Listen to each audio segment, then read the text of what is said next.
Good morning प्रिय विद्यार्थी। हमारी जो लास्ट क्लास हुई थी उसमें हमने जो सबसे पहले स्तंभ कोशिकाओं के प्रकार के बारे में चर्चा की। स्तंभ कोशिकाओं के प्रकार, और हमने उसमें 4 प्रकार बताए थे, जिसमें हमने सबसे पहले प्लूरोपोटेंट स्तंभ कोशिकाओं के बारे में पढ़ा था, और उसमें हमने प्लूरोपोटेंट कोशिकाओं को आगे 2 भागों में भ्रूणीय स्तंभ कोशिकाएं और भ्रूणीय जन्म कोशिकाओं में विभाजित किया था। ये हमारी लास्ट क्लास में टॉपिक पर चर्चा हुई थी। आज हम उससे आगे के टॉपिक पर चर्चा करेंगे। अब हमारा जो दूसरा टॉपिक रहेगा वो रहेगा वयस्क स्तंभ कोशिकाएं। देखिए, प्रत्येक सजीव के जीवन काल में वयस्क स्तंभ कोशिकाओं का एक महत्वपूर्ण योगदान होता है, क्योंकि देखिए जब कोई सजीव निरंतर जीवन यापन कर रहा है तो उसके शरीर में कुछ कोशिकाएं क्षतिग्रस्त हो जाती है, या मैं दूसरे शब्दों में कहूं तो कुछ कोशिकाएं बीमार हो जाती है, नष्ट हो जाती है। हमारे शरीर में कुछ विशेष प्रकार की कोशिकाएं पाई जाती है। यह कोशिकाएं क्या करती है, इन क्षतिग्रस्त कोशिकाओं को हटाकर नई कोशिकाओं का निर्माण करती है। इन्हीं कोशिकाओं को हम क्या कहते हैं, वयस्क स्तंभ कोशिकाएं। अब इनकी आवश्यकता क्यों होती है, ये हाल ही के वर्षों में चिकित्सा के क्षेत्र में एक महत्वपूर्ण प्रश्न बना है कि हमारे शरीर में स्तंभ कोशिकाएं कैसे निर्मित होती है, ये निष्क्रिय क्यों रहती है, ये कैसे कार्य करती है, बीमार कोशिकाओं को कैसे हटाती है। ये हाल ही के वर्षों में एक बड़ा प्रश्न बना है। क्योंकि इसकी खोज स्तंभ कोशिकाओं की 1998 में हुई थी, तो वैज्ञानिक अभी कई प्रश्नों को तो उत्तर इसका हल कर पाए हैं, लेकिन कुछ ऐसे प्रश्न हैं जिनका अभी तक हल नहीं निकला। अर्थात ये अभी भी विवादास्पद मुद्दा है कि स्तंभ कोशिकाएं किस प्रकार कार्य करती है, किस प्रकार निष्क्रिय रहती है। तो कुछ हद तक वैज्ञानिकों ने बताने की कोशिश की है कि प्रत्येक सजीव के जीवन में पश्चभ्रूणीय विकास के समय, अर्थात पश्चभ्रूणीय विकास के समय क्षतिग्रस्त कोशिकाओं की मरम्मत हेतु, अर्थात तो कोशिका बीमार हो गई है, मैं क्षतिग्रस्त कोशिकाएं कह दूं या मैं बीमार कोशिकाएं कह दूं, एक ही बात है। क्षतिग्रस्त कोशिकाएं या बीमार कोशिकाओं की मरम्मत हेतु स्तंभ कोशिकाएं वयस्क सजीव के जीवन काल में, अर्थात पूरा जीवन काल में पाई जाती है। इन्हें हम वयस्क स्तंभ कोशिकाएं कहते हैं। और इन स्तंभ कोशिकाओं का मुख्य कार्य क्या है, शरीर के क्षतिग्रस्त और बीमार कोशिका है उनको हटाकर नई कोशिकाओं को प्रत्यारोपित कर दें। जैसे रुधिर उत्पादक उत्तक की स्तंभ कोशिकाएं हैं, और भी एग्जाम्पल है। देखिए, सामान्य उत्तक में इनकी संख्या जो होती है वो बहुत कम होती है। यह कोशिकाएं प्रत्येक उत्तक के, लेकिन संख्या बहुत कम है, लेकिन कार्य बहुत ज्यादा करती है। सेकंड, यह कोशिकाएं प्रत्येक उत्तक के विशेष स्थानों पर वर्षों तक अविभाजित रहती है। अब देखिए, मैं आपको पहले बता चुका हूँ, कोई चीज कई वर्षों तक अविभाजित रही है तो इसके लिए जो मैं सेकंड टर्म यूज करूंगा वो मैं कह सकता हूँ निष्क्रिय अवस्था। अर्थात निष्क्रिय अवस्था में ये कई वर्षों तक रह सकती है, जब तक कि इसको सक्रिय किया ना जाए। अर्थात कहने का एक मतलब है कि अगर हमारे शरीर में कोई बीमारी, क्षतिग्रस्त कोशिकाएं नहीं है तो ये कोई कार्य नहीं करेगी। अगर हमारा शरीर बिल्कुल स्वस्थ है, तंदुरुस्त है और कोई कोशिकाएं क्षतिग्रस्त नहीं है तो ये कोशिकाएं कई वर्षों तक निष्क्रिय रहेगी। लेकिन जैसे ही कोई कोशिका हमारे शरीर में बीमार हो गई, क्षतिग्रस्त हो गई, यह कोशिकाएं तुरंत सक्रिय होकर उन कोशिकाओं को हटाकर उनकी जगह नई कोशिकाओं का क्या करेगी, निर्माण कर देगी। तो ये कोशिकाएं कौन सी होती है, ये होती है वयस्क स्तंभ कोशिकाएं। अब आता है यह कोशिकाएं कहाँ पाई जाती है, हमें इसका भी नॉलेज होना चाहिए। तो यह कोशिकाएं मस्तिष्क, अस्थि मज्जा, रक्तवाहिनियां, त्वचा, यकृत आदि जो होते हैं उनमें पाई जाती है। वयस्क स्तंभ कोशिकाएं मल्टीपोटेंट की हम पढ़ चुके हैं। टोटीपोटेंट, देखिए हमने 3 चीज पढ़ चुकी है, वापस शब्द रिपीट हो रहे हैं। टोटीपोटेंट, प्लूरोपोटेंट और मल्टीपोटेंट। तो हम यहाँ क्या पढ़ रहे हैं, मल्टीपोटेंट। वयस्क स्तंभ कोशिकाएं मल्टीपोटेंट होती है, परंतु इनकी पुल्लू दौड़ की क्षमता, अगर मैं भ्रूणीय स्तंभ कोशिकाएं, भ्रूणीय जन्म कोशिकाएं और वयस्क स्तंभ कोशिकाओं में, अर्थात मैं कहूँ एक शब्द में कि मैं भ्रूणीय स्तंभ कोशिकाएं,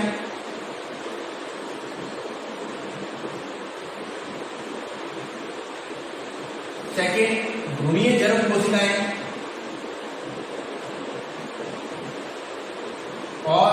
तीसरा है वयस्क स्तंभ कोशिकाएं।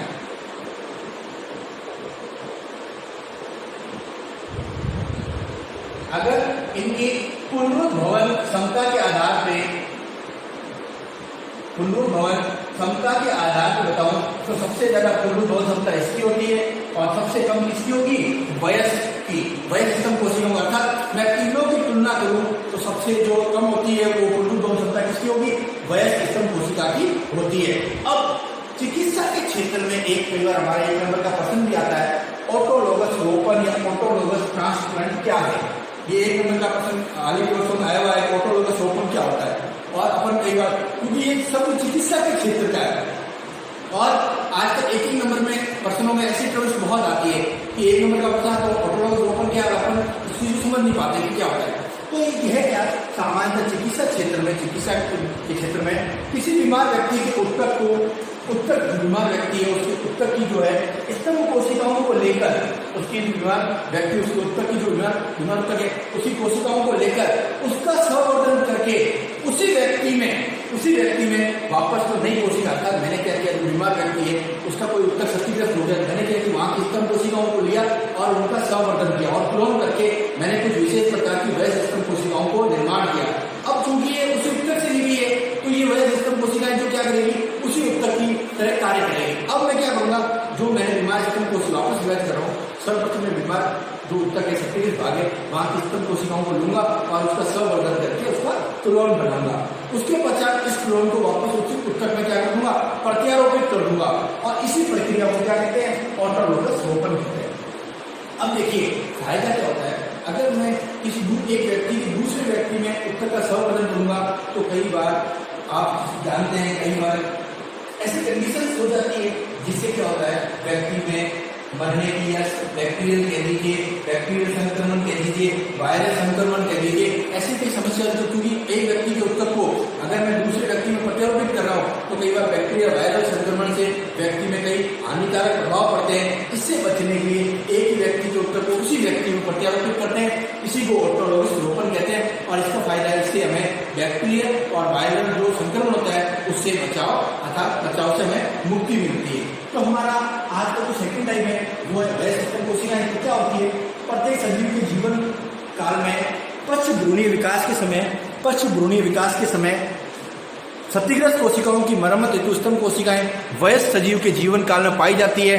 इन्हें हम क्या कहते हैं, वयस्क स्तंभ कोशिकाएं कहते हैं। जैसे रुधिर उत्पादक स्तंभ की स्तंभ कोशिकाएं, सामान्यतः इनकी संख्या उत्तक में क्या होगी, हमेशा कम होती है।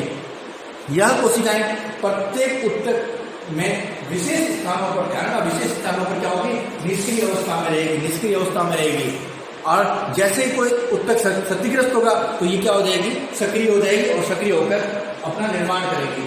और यह बस स्तंभ कोशिकाएं मनुष्य में कहाँ पाई जाती है, तो वयस्क मस्तिष्क, अस्थि मज्जा, रक्त वाहिनियां, त्वचा, यकृत आदि में पाई जाती है।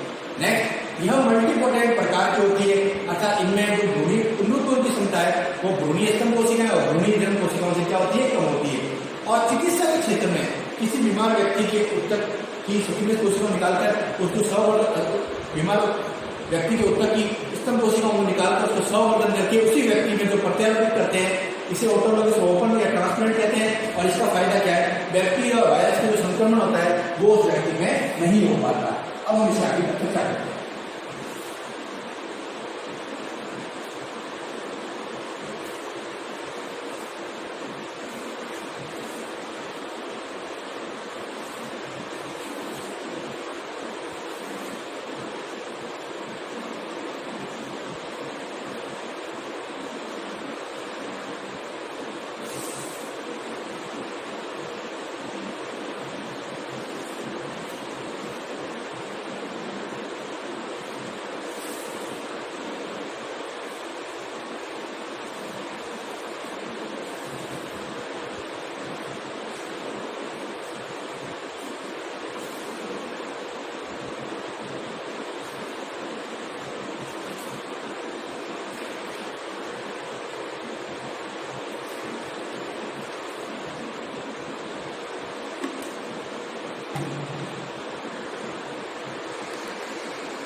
अब आगे बढ़ते हैं।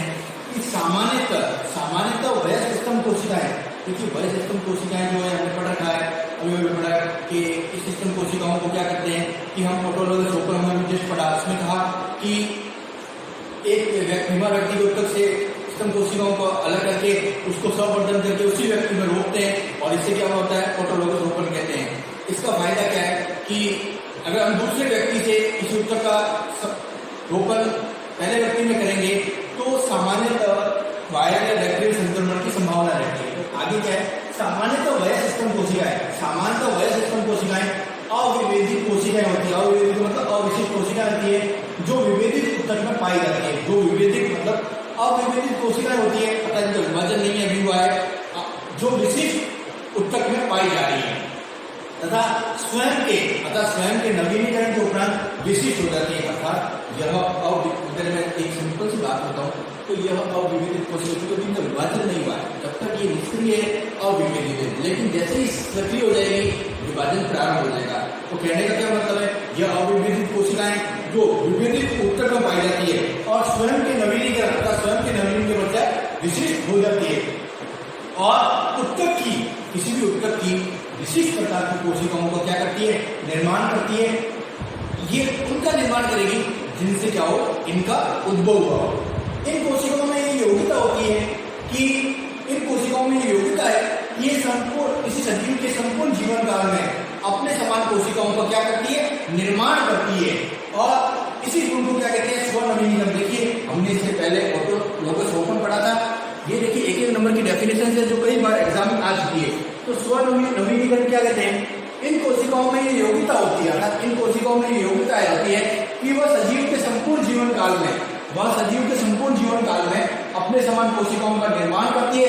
इसी गुण को क्या कहते हैं, स्वनवीनीकरण कहते हैं। हालांकि एक प्रश्न जो भी आता है प्लास्टिसिटी क्या है, तो इसका जो डेफिनेशन है वो क्या है, एक उत्तक की वयस्क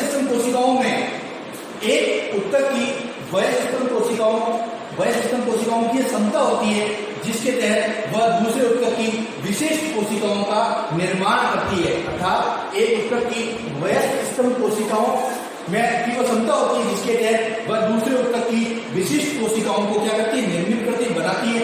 इसे ही प्लास्टिसिटी कहते हैं।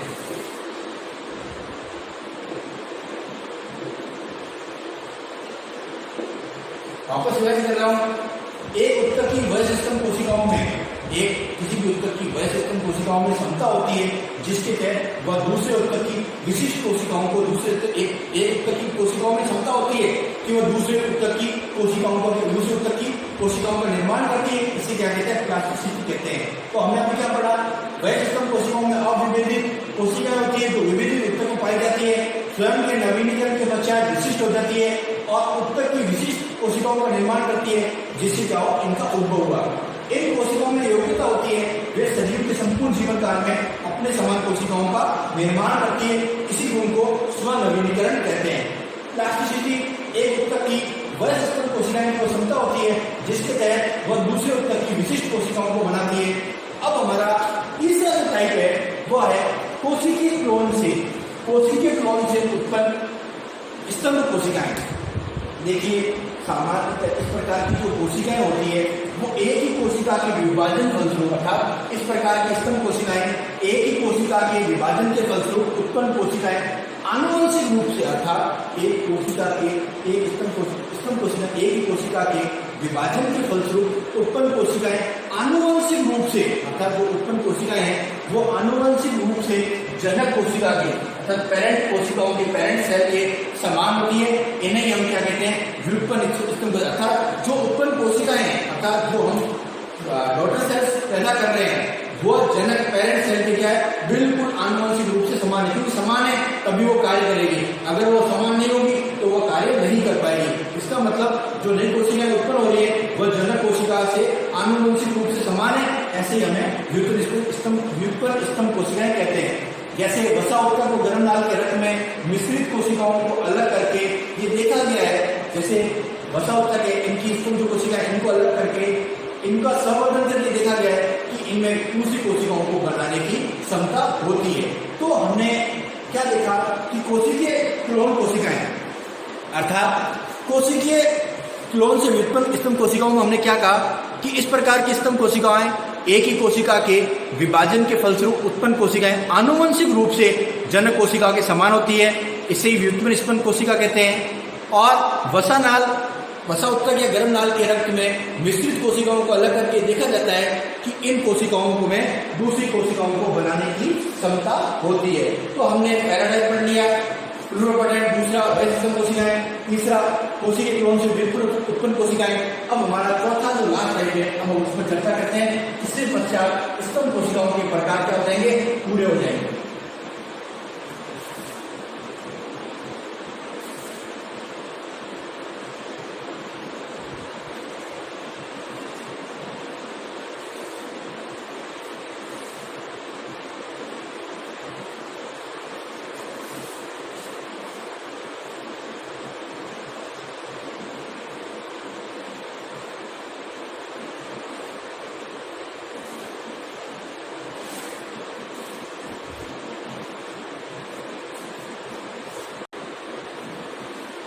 हमारा आगे का चौथा टाइप है वो है पूर्ववर्ती या अग्रदूत कोशिकाएं, प्रोजेनिटर सेल्स। अब हम पूर्ववर्ती अग्रदूत कोशिकाएं क्या है, ये कोशिकाएं भ्रूण या वयस्क के उत्तक में पाई जाती है। यह जो कोशिकाएं होती है वो भ्रूण या वयस्क के उत्तक में पाई जाती है तथा आंशिक रूप से क्या होती है, यह कोशिकाएं क्या होगी, विशिष्ट होती है। अर्थात आंशिक रूप से यह कोशिकाएं क्या होगी, विशिष्ट होती तथा विभाजन के द्वारा विशिष्ट कोशिकाओं का क्या करती है, हमेशा निर्माण करती है। अर्थात विभाजन के द्वारा यह कोशिकाएं विशिष्ट कोशिकाओं का निर्माण करती है। अर्थात सामान्य अग्रदूत कोशिकाएं कोशिकीय विभाजन द्वारा अपने समान पुत्री कोशिकाओं का निर्माण करेगी, अपने समान पुत्री कोशिकाओं का निर्माण करेगी। लेकिन दोनों पुत्री कोशिकाओं में पुनरावृत्ति की अर्थात जो क्षमता है वह पुनरावृत्ति की क्षमता होती है वह नहीं पाई जाती है। अर्थात यह किसी भी जगह किसी विशिष्ट कोशिका का, अर्थात मैं कहूं तो यह किसी विशिष्ट कोशिका का स्थान ग्रहण कर लेती है ताकि उत्तक सही तरीके से कार्य कर सके। तो कहने का मतलब क्या है, तो पूर्ववर्ती अग्रदूत कोशिकाएं क्या है कि ये कोशिकाएं भ्रूण या वयस्क के उत्तक में पाई जाती है तथा आंशिक रूप से विशिष्ट होती है तथा विभाजन के द्वारा विभिन्न कोशिकाओं का निर्माण करती है। सामान्यतः अग्रदूत कोशिकाएं विभाजन के द्वारा अपने समान पुत्री कोशिकाओं का निर्माण करती है, लेकिन इन दोनों पुत्री कोशिकाओं में पुनरावृत्ति की क्षमता नहीं पाई जाती है। अतः यह विशिष्ट कोशिका का स्थान ग्रहण करती है ताकि क्षतिग्रस्त उत्तक क्या हो कार्य कर सके। तो प्रिय विद्यार्थियों, आज जो हमारी क्लास हुई थी उसमें हमने स्तंभ कोशिकाओं के प्रकार के बारे में चर्चा की और हमने स्तंभ कोशिकाओं के 4 प्रकार के बारे में पढ़ा। जो हमारी नेक्स्ट क्लास होगी उसमें हम इससे आगे के टॉपिक पर चर्चा करेंगे। धन्यवाद।